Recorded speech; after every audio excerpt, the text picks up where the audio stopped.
गुरुर्ब्रह्मा गुरुर्विष्णुर्गुरुर्देवो महेश्वरः गुरुः साक्षात् परब्रह्मा तस्मै श्रीगुरवे नमः.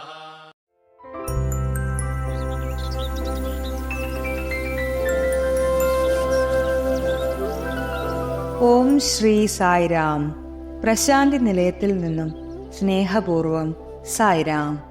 സായി പ്രചോദനങ്ങൾ ഓഗസ്റ്റ് 2, 2024. ഈശ്വരാനുഗ്രഹം നേടുന്നതിന് നാം എത്ര സമയം പ്രയത്നിക്കണം? ഭഗവാൻ പ്രേമപൂർവം നമ്മെ ഓർമ്മിപ്പിക്കുകയും പ്രചോദിപ്പിക്കുകയും ചെയ്യുന്നു.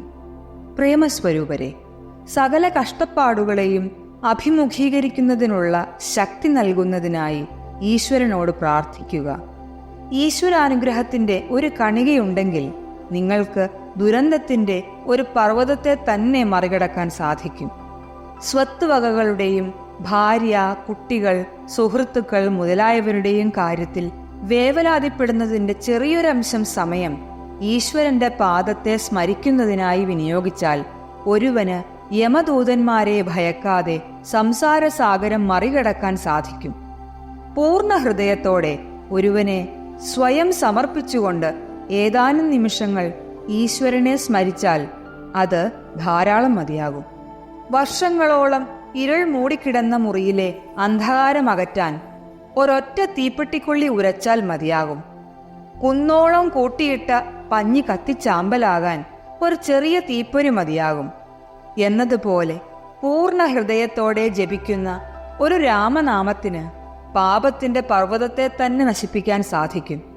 പക്ഷേ ജപം ഗ്രാമഫോൺ പെട്ടിയിൽ നിന്ന് വരുന്ന പാട്ടുപോലെ യാന്ത്രികമായിരിക്കരുത്. അത് ഹൃദയത്തിന്റെ ആഴങ്ങളിൽ നിന്നും ഉദ്ഭവിക്കണം. പ്രഭുവിന്റെ കൃപയുടെ ചെറിയൊരംശത്തിന് നിങ്ങളുടെ സകല പാപങ്ങളെയും നശിപ്പിക്കാൻ സാധിക്കും. 1989 ഏപ്രിൽ 14 ഭഗവാൻ നടത്തിയ ദിവ്യപ്രഭാഷണത്തിൽ നിന്നുള്ള പ്രസക്ത ഭാഗം. സായിയോടൊപ്പം, സായിക്കു വേണ്ടി, സായിയിൽ മുഴുകിയ ഒരു ദിവസം ആശംസിക്കുന്നു. ജയ് സായിരാം.